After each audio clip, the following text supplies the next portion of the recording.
और बात करेंगे पेट्रोल और हाई स्पीड डीजल की कीमतों में मुसलसल तीसरे रोज इजाफा कर दिया गया है। पेट्रोल 4 रुपए 40 पैसे फी लीटर मजीद महंगा कर दिया गया है।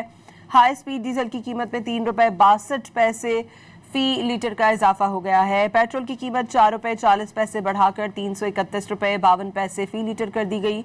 हाई स्पीड डीजल की कीमत में 3 रुपए 62 पैसे का इजाफा कर दिया गया। नए नर्ख 378 रुपए 66 पैसे मुकर्रर। 3 दिन में पेट्रोल 15 रुपए 73 पैसे और डीजल 15 रुपए महंगा कर दिया गया है। पेट्रोल और हाई स्पीड डीजल की कीमतों में मुसलसल तीसरे रोज इजाफा कर दिया गया है। पेट्रोल 4 रुपए 40 पैसे फी लीटर मजीद महंगा कर दिया गया है। हाई स्पीड डीजल की कीमत में 3 रुपए 62 पैसे फी लीटर का इजाफा हो गया है। पेट्रोल की कीमत 4 रुपए 40 पैसे बढ़ाकर 331 रुपए 52 पैसे फी लीटर कर दी गई।